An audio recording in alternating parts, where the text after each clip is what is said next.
Je vous souhaite la bienvenue à ce webinaire portant sur le domaine de l'hydrogéomorphologie. Mon nom est Charles Duguay, président d'Aviso. Merci d'être là ce midi. Il y a encore des gens qui rentrent sur la plateforme. On va y aller tranquillement. Crue de Charlevoix 2023, hydrogéomorphologie et mobilité d'une rivière torrentielle.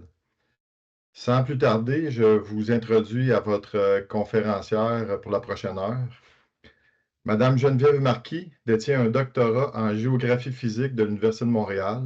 Sa thèse, réalisée sous la direction d'André Roy au sein de la chaire de recherche du Canada en dynamique fluviale, portait sur le transport des sédiments et charges de fond. Elle a aussi effectué un postdoctorat à l'Université Simon Fraser. Elle est membre de l'Ordre des géologues professionnels du Québec et de l'APGO en Ontario. Elle enseigne à l'UQAM et l'Université de Montréal au premier et deuxième cycle en géographie, des cours d'hydrologie, de géomorphologie et de statistique. Elle est hydrogéomorphologue et leader technique chez Aviso depuis 3 ans, avec plus de 18 années d'expérience comme professionnelle des cours d'eau. Elle est spécialisée dans les dynamiques sédimentaires hydrologiques et morphologiques des rivières en lien avec les changements environnementaux. Quelques mots concernant la mécanique du webinaire aujourd'hui. Nous allons conserver 10 à 15 minutes à la fin de la présentation pour vos questions. Vous avez aussi le loisir de déposer vos questions dans le chat tout au long de la présentation.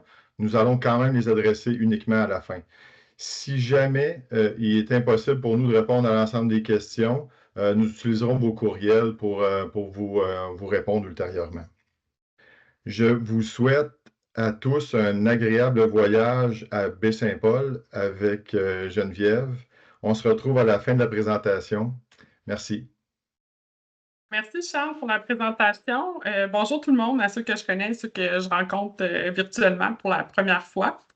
Donc, vous avez le titre sous les yeux depuis un bout de temps, donc je ne vais pas le répéter. Je tiens à souligner que le webinaire, ça découle là, d'une étude qui a été réalisée pour le compte de la ville de Baie-Saint-Paul suite aux événements de crue d'il y a 2 ans.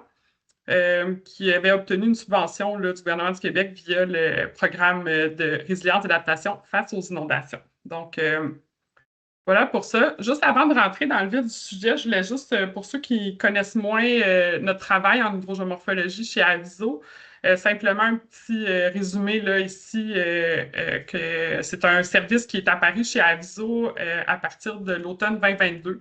En ce moment, on est 5 hydrogéomorphologues à temps plein à travailler évidemment sur des études hydrogéomorphologiques, sans grande surprise, mais aussi sur des projets multidisciplinaires en collaboration avec nos collègues biologistes et ingénieurs pour faire des projets de restauration de cours d'eau, de la conception d'aménagement. Et puis, on fait aussi beaucoup de mesures en suivi hydrologique et sédimentaire de toutes sortes. Donc, c'est notre déploiement. On essaie vraiment de fournir une expertise de haut niveau en hydrogéomorphologie. Ce que ça apporte dans les projets, c'est vraiment de donner une voie au cours d'eau, en fait, pour favoriser son fonctionnement naturel en fonction de ce qu'on veut faire ou occuper autour. Notre travail se résume souvent à celui d'un... Ceux qui me connaissent vont trouver que je me répète, là, mais je compare souvent mon travail à celui d'un médecin. Puis comme j'ai un doctorat, je me permets de dire que je suis le docteur des rivières. J'ai fait le petit symbole ici là, du docteur. On se demande tout le temps s'il y a réellement une problématique ou si c'est la dynamique naturelle du cours d'eau qui cause problème. C'est quoi les causes de la problématique? Et puis la question à 1 million de dollars qui nous est souvent demandée, comment va évoluer ce cours d'eau-là? Dans l'équipe, on utilise souvent l'approche des 4 H. Puis c'est là-dessus que l'étude est fondée, en fait, que je vais vous présenter. On va se promener entre les 4 volets là, qui sont le volet historique, bien sûr, qu'est-ce qui s'est passé dans le cours d'eau avant l'événement de crue. L'hydrologie, comment l'eau est répartie dans le bassin, dans le temps. L'hydraulique, les vitesses, les forces tractrices dans le cours d'eau. Et puis l'hydrogéomorphologie qui est vraiment plus centrée sur les styles fluviaux, les dépôts, l'érosion, etc., tout ce qui s'est passé. Quand on intègre les 4, ça nous permet d'avoir une vue plus globale des dynamiques sédimentaires et d'éventuellement anticiper leur évolution. L'objectif, c'est souvent d'établir un diagnostic précis là, pour identifier les causes, pour être capable d'émettre le fameux pronostic, soit au niveau des aléas, comment ils peuvent se produire dans la plaine, et bien évidemment essayer de planifier en collaboration avec d'autres professionnels des aménagements plus résilients. Donc, on rentre dans notre sujet ici. Je vais juste localiser tout le monde là, pour qu'on parle de la même chose. En parlant du sujet, j'ai réalisé qu'il y avait de la confusion entre différents aléas, différents effets que la crue a eu il y a 2 ans, en 2023, dans Charlevoix, à cause des images qui ont circulé dans les nouvelles. Donc, ici, vous retrouvez le secteur. Là, on a la rivière du Gouffre, évidemment. On a 2 tributaires. La rivière des Morts, c'est vraiment celle qui va nous intéresser aujourd'hui. Le bras du Nord-Ouest arrive au centre-ville de Baie-Saint-Paul.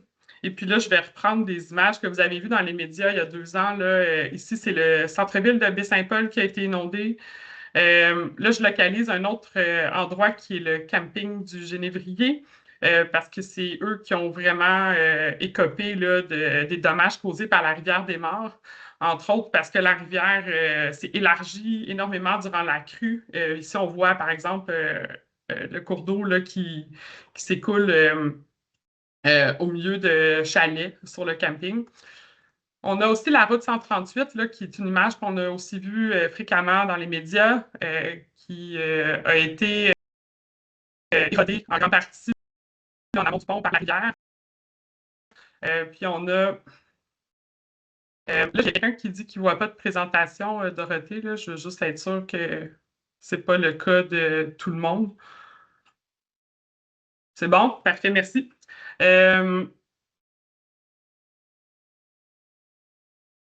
OK. Ça fonctionne pour la plupart des gens. OK, super, merci tout le monde. Je vais continuer.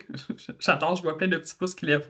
Donc, voilà, le camping Le Givrier, la rivière des Morts, la route 138 se sont rencontrés dans des images qui ont circulé en boucle là, quand on a vu plusieurs des roulottes qui étaient entreposées pour l'hiver sur le camping être emportées par la rivière puis passer en dessous du pont. Donc,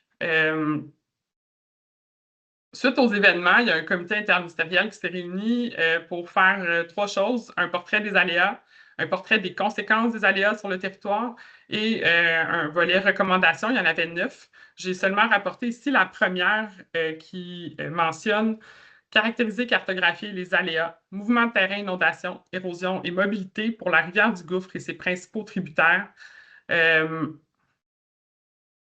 Excusez, je suis comme perturbée par tous les petits pop-up, notamment les rivières, bras du Nord-Ouest, des Morts, Petit Bras, Gros Bras. Donc, c'était la première recommandation. L'étude s'inscrit réellement dans ce volet-là. Certains secteurs devaient être priorisés, notamment en lien avec des enjeux de rétablissement tels que le secteur occupé par le camping Le Génévrier. Donc,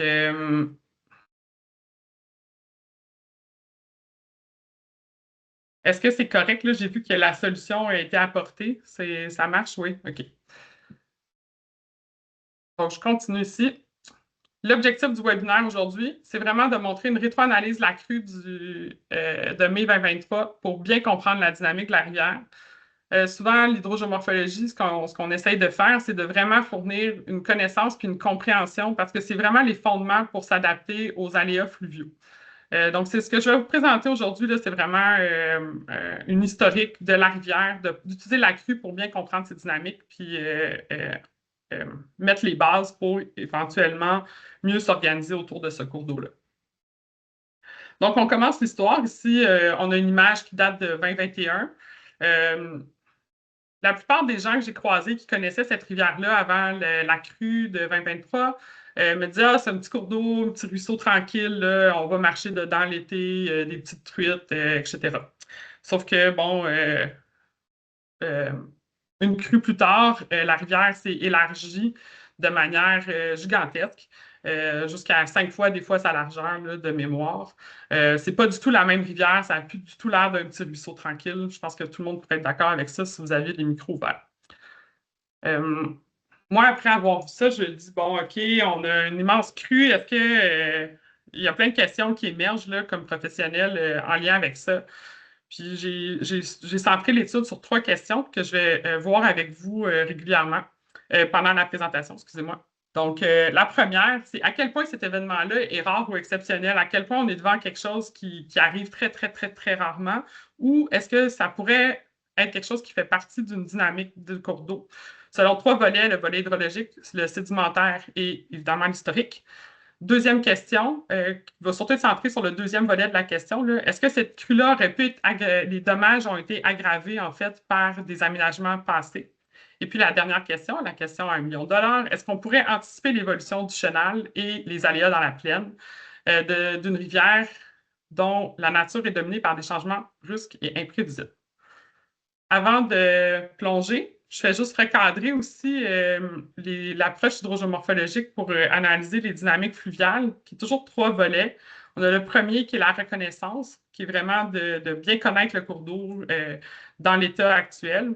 Ensuite, la trajectoire, c'est vraiment sa ligne du temps, puis comment différentes choses vont changer dans le temps en fonction d'événements ou de modifications sur le bassin versant. Et puis, le troisième volet, c'est l'anticipation. Qui permet de prédire soit l'évolution si on arrête d'intervenir ou l'évolution si on fait des aménagements d'un type ou d'un autre. Il y a deux côtés à cette ligne-là. 1, 2, 3, c'est le volet interprétation qualitative, le volet analyse quantitative. On peut piger là-dedans selon les besoins. Au niveau quantitatif, on est assez bon là, en termes de reconnaissance de trajectoire, surtout depuis qu'on a le LIDAR partout dans le Québec méridional pour travailler avec ces données-là.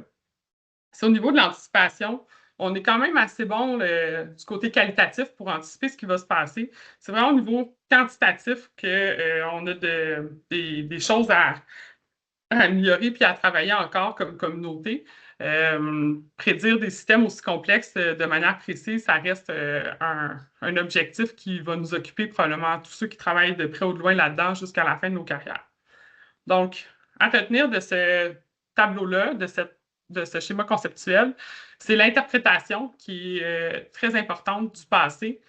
Aussi, il faut toujours penser qu'en géomorphologie, on n'a pas tout l'historique, on a seulement des morceaux.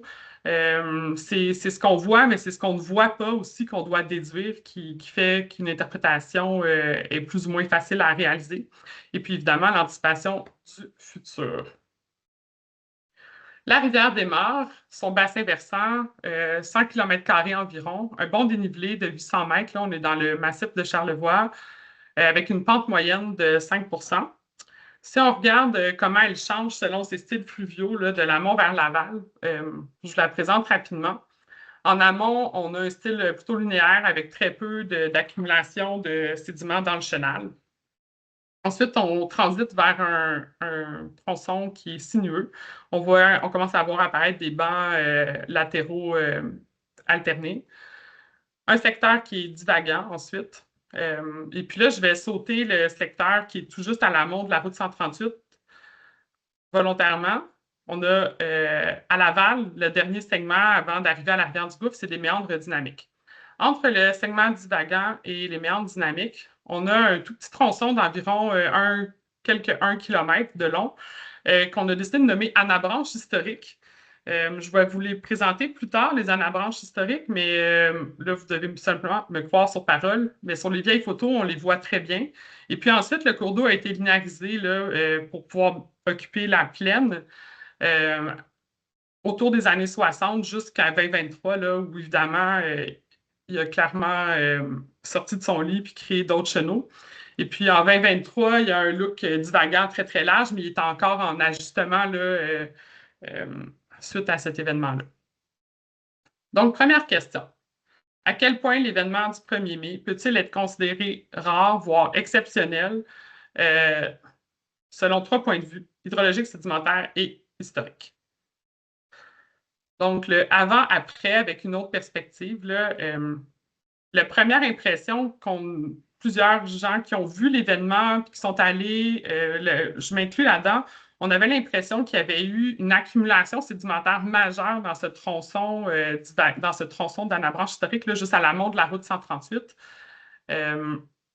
Parce que ça s'était tellement élargi, puis il y a beaucoup d'endroits où le lit du chenal est plus élevé qu'anciennement.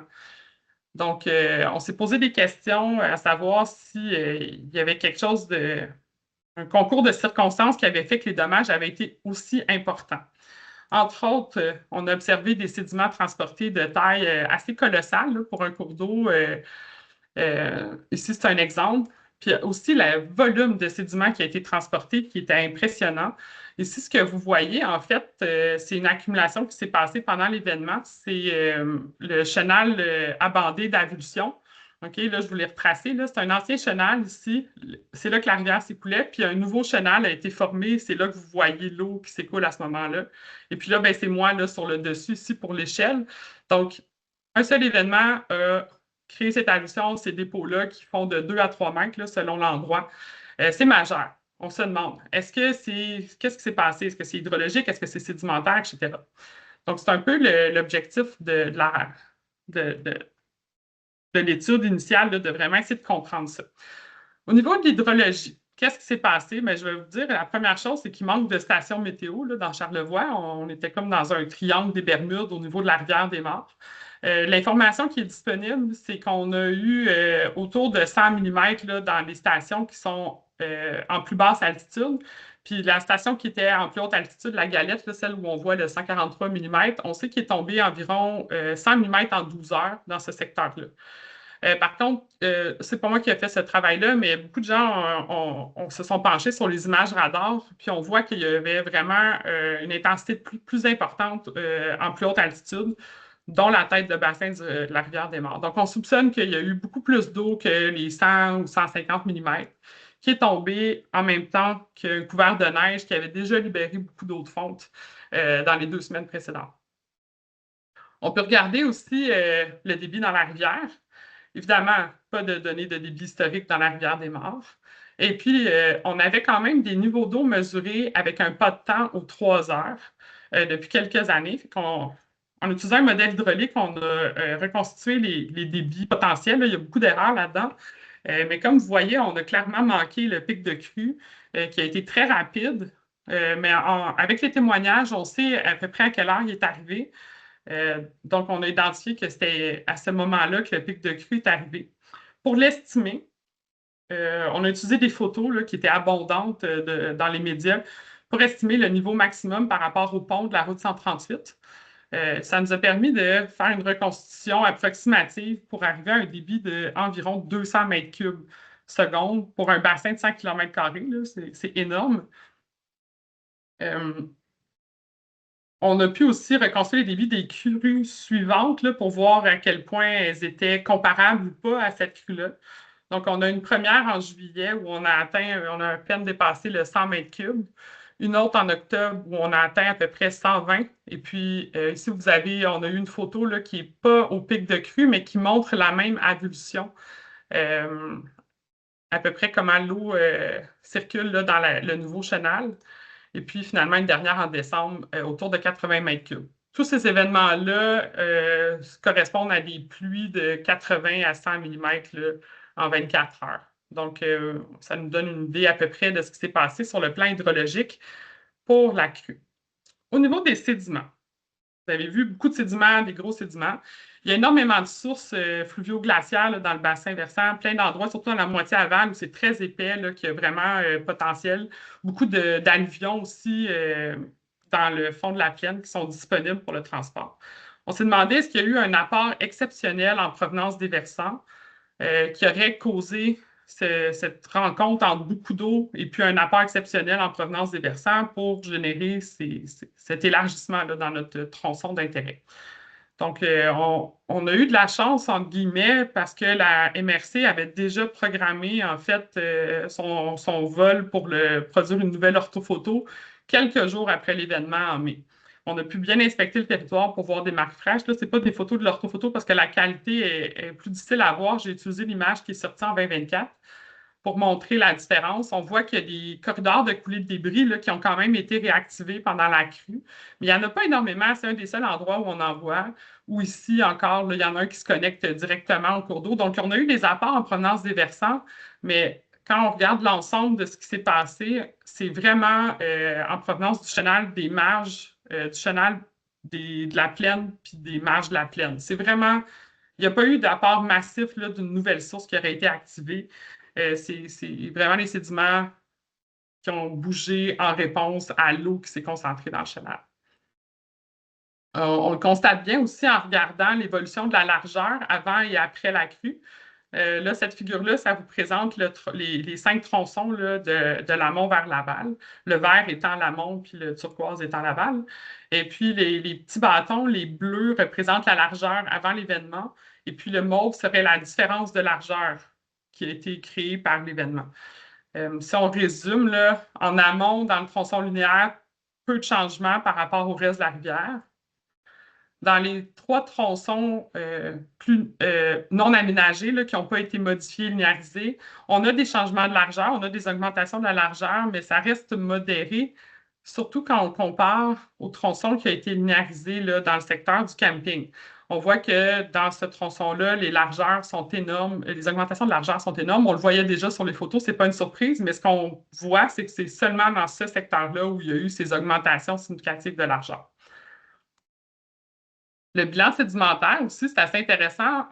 Il y a une couverture LIDAR qui a été réalisée à la fin mai, suite aux événements dans Charlevoix. Donc, on a pu comparer avec 2013. On se doutait qu'il n'y avait pas eu beaucoup de mouvements là, depuis 2013 dans la rivière des Morts. Donc, c'est assez représentatif de ce qui s'est passé dans l'événement.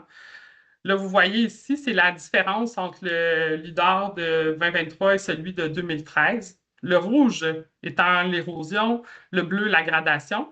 L'image en haut à droite, ce que vous voyez, c'est vraiment l'aval de l'avulsion que je vous ai présenté il y a quelques diapos. On regarde vers l'aval là, sur la photo. Et le nouveau chenal qui est en rouge. Là, c'est quand même petit, mais l'échelle, si vous voyez, ça va de moins 7 mètres d'érosion à 4 mètres d'accumulation, donc c'est majeur. C'est beaucoup de dépôts dans l'ancien chenal, beaucoup d'érosion dans la plaine et parfois même jusque dans les marges, là, directement dans les dépôts fluviaux-glaciaires, comme sur la photo qui est présentée ici. Quand on regarde par tronçon de 250 mètres, c'est le bilan sédimentaire. Ce qu'on veut savoir, c'est est-ce qu'il y a eu de l'accumulation ou de l'érosion, puis c'est quoi la balance entre les deux. La figure ici vous le présente.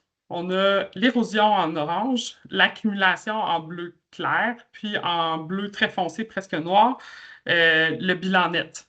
Donc, ce qu'on constate, c'est que dans presque tous les tronçons de 250 mètres, on a un bilan net qui est négatif, donc une exportation de sédiments. On voit aussi que c'est surtout actif à partir du tronçon divagant pour le reste. Donc, si on regarde l'ensemble de la rivière, au total, c'est près de 170 000 mètres cubes de sédiments qui ont été érodés. Beaucoup de dépôts aussi, près de 115 000 mètres cubes, excusez-moi, c'est des gros chiffres à lire. Et puis, pour un bilan net d'environ 56 750 mètres cubes. Pour ceux à qui ça ne dit rien, ça correspond à environ plus de 6 000 camions de 10 roues là, de transport de matériel. Donc, c'est vraiment beaucoup de sédiments. Tout ça, ça s'est retrouvé dans la rivière du Gouffre, évidemment. Puis, il y a plein de sédiments qui continuent d'y aller parce qu'il y a du remaniement qui s'est fait dans les 3 crues qui sont survenues en 2023. On a fait l'hydrologie, on a fait les sédiments. Maintenant, au niveau historique, est-ce qu'on a déjà connu des événements comme ça dans la rivière des Morts? Donc là, je commence l'historique en 1960 parce que c'est ça qu'on a dans... Il y a un groupe au gouvernement qui s'est occupé de faire une revue médiatique là, des événements de crues dans Charlevoix, puis j'ai réussi à grappiller des informations, aussi avec des communications avec l'administration du camping Le Genévrier. Donc, on sait qu'en 1960, la rivière a été relativement linéarisée là, pour occuper le territoire. On a une première crue rapportée qui date de 1966. Ici, vous avez des informations là, qui viennent du journal Le Soleil le 5 novembre.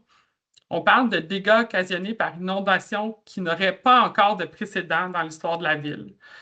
De mémoire des habitants de l'endroit, aucune inondation si grave n'avait atteint ce secteur depuis des dizaines d'années, surtout pas en automne. Donc, on parle d'une pluie intense mais courte qui a créé une crue très dommageable. Puis, on a même le maire ici qui dit qu'il est inouï de constater qu'une pluie de quelques heures puisse causer tant de dommages. Okay? On aurait pu lire ça, j'aurais pu rayer la date, puis écrire 2023, puis on aurait lu la même chose dans les journaux. Okay, donc, on sait qu'on a au moins une crue de nature similaire là, qui est survenue dans l'historique récent. On sait aussi qu'en 1976, il y a une crue qui a créé des dommages au camping, entre autres emporté le pont à cette année-là. Une autre en 95 qui a créé moins de dommages. Là, c'est quelques terrains qui ont été endommagés. Et puis, on arrive en 2023. C'est donc 4 crues sur une période de 57 ans qui nous fait environ une moyenne aux 15 ans de crues où on observe des dommages causés par le transport de sédiments. Toujours dans l'historique, on va revenir un peu plus sur la crue de 1966 là, pour voir à quel point elle se compare. J'aime bien les petites ironies de l'histoire. Là. Ici, c'en est une qui est assez impressionnante. Donc, c'est le même endroit, même érosion, même lieu, puis on a refait la reconstruction en conservant à l'identique. Donc, j'ai même ici retranscrit ce qui est écrit là. Il y avait une maison, en fait, à cet endroit-là, juste à la monte du pont de la 138 en rive droite, qui est complètement partie dans la crue. On a retrouvé la toiture, apparemment, à la confluence avec la rivière du Gouffre, là, plusieurs kilomètres plus bas. Et puis, ben, la photo de droite, ben, c'est ce qui s'est passé là, il y a 2 ans, la route de la 138. Si on retombe sur les photos historiques en plan, on a 2 images historiques ici de 66 et 69, donc avant et après la crue. Évidemment, on n'a pas eu de photos historiques des dommages de la crue, mais on peut faire des devinettes. Donc, à gauche, avant la crue, on voit la maison là, qui était vraiment coincée sur le bord de la route, tout près de la rivière. J'ai aussi mis le polygone de la zone qui a été érodée il y a 2 ans pour que vous puissiez voir en fait que depuis que ça avait été reconstruit après la crue, on voit en 1969 qu'il y a eu des travaux, c'est évident. Puis que la berge avait très peu changé là, depuis 1969 parce que le polygone est parfaitement installé à la même place là, que celui que j'ai tracé plus récemment. Ici, on a les effets de la crue 2023, donc une première orthophoto le 6 mai et une deuxième en octobre, après que les travaux de réfection là, de la route et du terrain aient été réalisés. Ce qu'on voit, c'est que ça a été reconstruit à l'identique, alors que la rivière avait clairement élargi en fait, son chenal à cet endroit-là. Toujours dans l'historique, des choses qui se répètent. Toujours encore ma photo de 1969. Donc, ce qu'on voit, c'est différents artefacts de la crue de 66 qui sont encore visibles sur la photo. Entre autres, un chenal d'avulsion, des dépôts de sédiments fins en plaine, un étang qui a été partiellement comblé par des sédiments de la crue, probablement. Et puis à droite, c'est la photo juste après les événements, le 6 mai. Donc, où on voit un chenal d'avulsion qui est sensiblement à la même place, des dépôts de sédiments fins en plaine, et puis un étang, encore une fois, cette fois-ci, complètement comblé par les sédiments.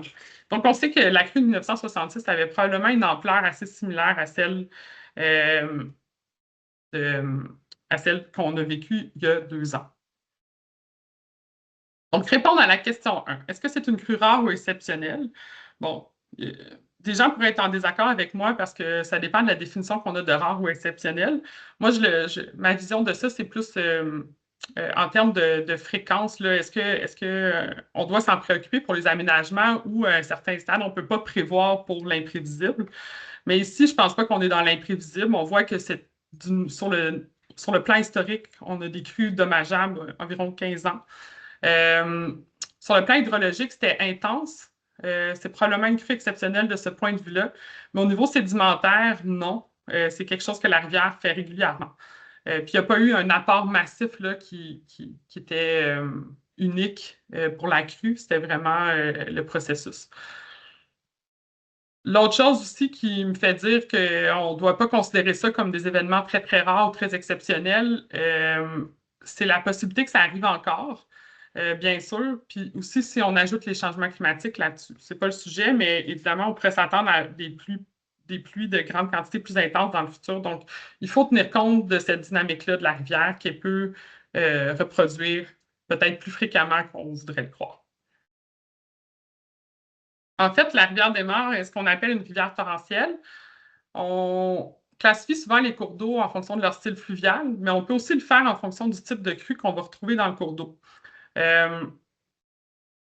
Les cours d'eau torrentiels ou les rivières torrentielles, c'est la même chose, se distinguent des rivières pas par leur taille, mais par les processus qu'on va observer. On va avoir des pentes entre 1 et 6 %. On qualifie pour la rivière des Mares. Le transport de sédiments va être la cause des dégâts, beaucoup plus que la submersion. Donc, c'est exactement ce qui s'est passé ici. C'est vraiment les transports de sédiments qui a causé les dommages et non pas la submersion. Et finalement, on va observer des changements morphologiques rapides et brutaux. On parle d'aggradation d'incisions sur plusieurs mètres, des élargissements significatifs et des ablutions. C'est exactement ce qu'on a observé dans la rivière des Morts. Donc, c'est une rivière torrentielle. On peut même le vérifier d'une manière quantitative ici avec l'indice de Melton. Là, pour ceux qui le connaissent, c'est simplement un ratio entre le dénivelé du bassin versant et la taille de son bassin. Et puis, ce qu'on voit ici, c'est le petit point jaune, là, c'est la rivière des Morts. Elle se situe dans une enveloppe où on a des rivières qui vont alterner entre des crues dites régulières, c'est-à-dire qui ne causent pas des dommages par transport de sédiments, et des crues torrentielles qui, elles, causent des dommages à cause du transport de sédiments. Je fais aussi une petite parenthèse pour le processus d'ablution, parce que je n'ai parlé beaucoup, mais il y a un aspect qui permet d'oublier qu'une rivière a une nature torrentielle, parce que là, on voit ici un cours d'eau qui peut alterner entre deux types de crues. Donc, ce n'est pas parce qu'il y a une crue dans la rivière des Morts qu'elle sera de nature torrentielle. C'est ce qui est arrivé après la première. On a eu plusieurs crues qui ont peu causé de dommages, suivant la crue très dommageable. Ce qu'on voit ici, c'est le processus d'avulsion dans ce type de cours d'eau-là. Ce n'est pas comme dans une rivière à méandre où c'est par l'érosion des berges progressives qu'on finit par produire les avulsions. Ici, c'est vraiment à cause d'une perte rapide de capacité de transport dans le chenal. Dès que ça déborde, ça commence à déborder dans la plaine. L'eau qui s'enfuit dans la plaine, en fait, n'est plus là pour transporter les sédiments dans le chenal. Puis comme il y a tellement de sédiments en transport, ben, ils se déposent. Et puis là, ben, c'est l'effet d'emballement où on crée ces genres d'avulsions. Une fois que ça c'est fait, c'est qu'on peut avoir, si on a une pause de crue torrentielle pendant des dizaines d'années, on va avoir un cycle qu'on appelle de contraction, où on a des abandons de chenaux secondaires avec la végétalisation progressive des bancs, ce qui va nous permettre d'oublier que la rivière est capable de faire ce genre de changement important du chenal. Donc, ça fait partie de la dynamique de ces cours d'eau-là. Ils vivent des cycles de perturbation de contraction, mais c'est leur mode de fonctionnement. Donc, j'ai répondu à la première question. On va aller vers la deuxième. Donc, est-ce que l'événement du 1er mai représente un retour à l'état initial, donc nos anabranches, ou la résultante a-t-elle été aggravée par des aménagements passés? On va commencer par présenter les anabranches. 1927, 1951. Ici, ce que vous voyez en tracé, c'est les chenaux, puis les bancs qui nous semblaient actifs parce qu'il y avait peu de végétation dessus. Donc, on voit qu'il y a plusieurs chenaux. Je porte votre attention sur la petite étoile jaune simplement pour que vous constatiez que la rivière a complètement changé de cours, son chenal principal, entre les deux dates qui sont séparées par quelques 24 ans. Donc, on peut supposer qu'il y a eu des crues importantes avant 1966 aussi dans cet intervalle-là. L'autre chose que je voulais que vous remarquiez, c'est que le style fluvial à Anabranche, en fait, se prolongeait au-delà de la route 138, alors que maintenant, on a un chenal unique et où commence la rivière à méandre parce qu'on l'a modifié comme ça. Mais anciennement, on avait les chenaux se rejoignaient à l'aval de la route. On voit aussi que c'est une morphologie, on peut s'imaginer, qui est plus adaptée aux crues torrentielles parce qu'on permet de dissiper beaucoup d'énergie quand on arrive puis l'écoulement va se séparer dans plusieurs chenaux. Donc, on va avancer dans le temps. 1964, on a une rivière qui est très linéarisée, simplifiée. J'ai utilisé ce mot-là parce qu'il y a comme 3 volets à la simplification, là. On a évidemment condamné ou abandonné volontairement des chenaux secondaires. Probablement pour des raisons pratiques, pour mieux occuper la plaine. On a aussi linéarisé le tracé et puis on l'a déconnecté de la plaine alluviale avec des merlons de curage.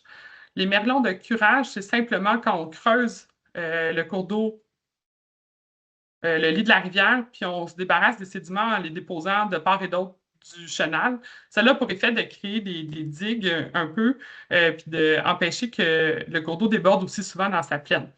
On voit qu'ils ont été faits sur presque tout le secteur de 1 km. Là, c'est les 2 polygones rosés qu'on voit de part et d'autre du chenal sur l'image de 1976. On avance toujours dans le temps. 2021, on voit que le tracé a très, très peu changé. Puis ça, c'est un indice que malgré les crues qu'il y a eu en 66, 76, 95, on est probablement intervenu pour maintenir le chenal dans cette position-là. Et puis, on a le résultat de mai 2023 avec les nouveaux chenaux d'écoulement et les bancs sédimentaires qui se sont développés. Je reviens à mon historique, qui n'est pas exhaustif, mais je rajoute quelque chose dedans, je le laisse partir. Après chaque crue, c'est répertorié, puis ça a été financé plusieurs fois par différents ministères, là, selon les changements de nom dans les époques. Mais à chaque crue, on a eu des interventions pour refaire, en fait, les enrochements, les merlons de curage, l'endiguement. Évidemment, en 2023, à suivre, comment la rivière va être aménagée, ce n'est pas l'objet de la présentation, puis c'est des discussions qui concernent les gens qui occupent le territoire. Mais sans surprise, vous savez que de faire des merlons de curage puis de creuser un cours d'eau, c'est plus difficile à réaliser avec le cadre réglementaire actuel par rapport à ceux qui dominaient dans les années 60-70. Une image de 69. Vous avez surtout vu l'aval là, depuis le début de la présentation. Je vous la présente dans son ensemble. Le trait mauve, en fait, représente les merlons. Puis on voit des anciennes traces là, de la crue qui a eu lieu 3 ans avant, toujours le chenal d'avulsion, et puis des berges qui ont été érodées là, de part et d'autre. Les merlons de curage, fait que là, j'ai une représentation là, pour ceux qui avaient jamais entendu le terme. On voit l'image qui est en haut à gauche. En fait, c'est les merlons des années 70 peut-être qui a été fait. Je ne pourrais pas le dater. Ceux qui connaissent la région, là, je sais qu'il y a une piste de ski de fond qui passe là l'hiver. Vous êtes sur un merlon de curage. C'est des sédiments qui ont été excavés de la rivière et redéposés. Les objectifs de ça, ben, ça enlève les sédiments qui pourraient s'accumuler dans le chenal. On en dispose facilement aussi parce qu'on fait seulement les apporter sur le côté. C'est des travaux rapides. Et puis, ça augmente la capacité hydraulique du chenal. Hein, pour le même débit, on n'aura pas de débordement dans la plaine avec ces formes-là. Le problème des merlons de curage, c'est que ça nous donne un faux sentiment de sécurité. Ici, j'ai mis une personne, mais c'est surtout que ça crée un suraléa. Un suraléa, c'est quoi? C'est que la conséquence d'un dommage en cas de défaillance va être supérieure que si l'aménagement n'avait pas été là. Donc, ça nous donne un temps de réaction très court aussi quand il y a une défaillance de la structure. Et puis finalement, je présume, là, ça c'est une hypothèse que j'ai, mais je ne pense pas qu'ils ont été conçus pour résister à certains débits ou à certains ont été construits pour résister à des forces tractrices décidées. OK? Donc, on a une nature un peu artisanale de la protection. Là, donc, on ne sait pas elle est bonne jusqu'à quand. Ici, ce qu'on a fait pour regarder un peu les scénarios, on a une modélisation hydraulique très simple là, sur les formes 2013 et 2023. Puis on a modélisé le débit de pointe de la crue de 200 mètres cubes. À gauche, ce que vous voyez, c'est que le chenal était capable de contenir, en fait, pratiquement tout juste là, le débit de pointe, sauf que, premièrement, il y a des imperfections là-dedans. Deuxièmement, les merlons de curage peuvent être érodés pendant la crue. Et donc défaillir en cours de crue, ce qui est nécessairement arrivé parce qu'on le voit à droite. Et puis l'autre chose aussi, c'est qu'on peut avoir des dépôts de sédiments qui changent le niveau du chenal puis permettent le débordement là, en cours de crue. L'effet de la crue aussi a permis de vraiment élargir le chenal puis diminuer sa profondeur. Ça a pour effet de diminuer les vitesses d'environ 30 à 50 par rapport à l'ancienne morphologie linéarisée puis avec le chenal étroit. C'est important parce que ça permet à l'énergie de se dissiper puis de créer moins de dommages, en fait. La rivière a une boucle de rétroaction là, en faisant ces changements-là. Donc, ma question 2, si on y revient, est-ce que c'était un retour à l'état initial? Est-ce que c'est non, parce qu'on a bien vu là, que ce n'est pas devenu des anabranches. Mais sans intervention, on pourrait supposer que les anabranches pourraient se recréer. c'est important de penser comme ça pour bien planifier les aménagements parce que ça veut dire que la rivière potentiellement pourrait faire ça, donc il va falloir être stratégique en fait dans comment on va se réorganiser autour. Est-ce que les dommages ont été aggravés par des aménagements passés? Moi, j'aurais tendance à dire probablement. Je n'ai pas de preuves. Par contre, je pense que la simplification de la rivière et les merlons de curage ont fait que quand il y a eu défaillance, effectivement, le transport de sédiments a été amplifié et les dommages aussi. Est-ce qu'il y a des possibilités d'aménagement plus résilients? Bien sûr, mais il y a besoin de ressources, d'une vue d'ensemble, puis beaucoup de surveillance. On ne pourra pas créer un aménagement, puis ensuite se retirer, puis juste se dire que c'est correct. Parce qu'il y a une interaction très, très forte avec l'évolution morphologique du terrain selon les endroits qui vont devenir plus fragiles à des évolutions ou pas. Dernière question. Est-ce qu'on peut anticiper l'évolution du chenal? Eh bien, ça, c'est la question à 1 million de dollars, comme je disais au début de présentation. Je vous le mets en visuel. Est-ce qu'on peut anticiper cette réponse-là à une crue? Et si vous voyez, là, c'est l'ensemble des formes qu'on a cartographiées sur l'orthophoto qui a été prise le 6 mai. Donc, même avec les dépôts alluvionnaires là, qui se sont produits un peu partout. La réponse est oui, mais pas parfaitement. Là, on a fait plusieurs exercices là, pour produire une carte des aléas adaptée à cette dynamique torrentielle. Entre autres, on a fait des analyses très géomatiques là, basées sur la MNT. Ici, c'est ex aequo pour ceux qui connaissent. Je ne veux pas rentrer dans les détails de ça, mais ce que vous voyez, en fait, c'est que par des itérations aléatoires, on essaie de voir ce serait quoi les possibilités que la rivière inonde certains secteurs selon différents niveau d'intensité. Ce qu'on voit, c'est qu'avec cette méthode-là, on arrive quand même à capter globalement l'enveloppe de où la rivière s'est élargie puis où les ablutions ont eu lieu, mais on ne pourrait jamais prédire exactement le lieu des ablutions parce que c'est un phénomène qui est beaucoup trop adaptatif pendant la crue. Là. Dès qu'il y a une brèche qui est faite, ben là, on a un effet d'emballement puis l'ablution se produit, mais on ne peut pas savoir où les brèches vont se produire seulement en regardant un MNT statique. Ici aussi, on avait énormément d'informations historiques. L'image de 1927 était exceptionnelle par sa qualité. Donc, en superposant toutes les formes au travers des ans, ça nous donne une enveloppe de où la rivière a déjà été, qui donne une très bonne information là, sur la possibilité de où elle peut retourner, puisqu'elle y a déjà été dans un horizon d'environ 100 ans. Voici la carte, je vous la présente, je ne vais pas rentrer en détail, mais on a défini des secteurs plus probables d'ablution, d'inondation, évidemment un chenal principal d'action qui, lui, est amené à changer parce qu'à chaque nouvelle crue, il se réorganise, il y a une simplification. Là. Il y a des chenaux secondaires qui sont abandonnés, le lit principal se recreuse progressivement sous l'effet des crues de plus faible magnitude. Donc, on a aussi mis, je vais juste porter votre attention, beaucoup de secteurs à surveiller qui sont un peu des points de faiblesse, là, soit dans le terrain, soit en raison de la présence de vieux merlons de curage là, qui déconnectent la plaine puis génèrent un suraléa. Donc, la question 3, est-ce qu'on peut anticiper les aléas de la rivière des Morts? Oui, mais sans grande précision. Mais ça m'amène à une sous-question. C'est que la mémoire collective avait oublié, comme dans bien des cas, hein, c'est pas unique à Baie-Saint-Paul, le style fluvial à Anabranche puis la dynamique torrentielle de la rivière.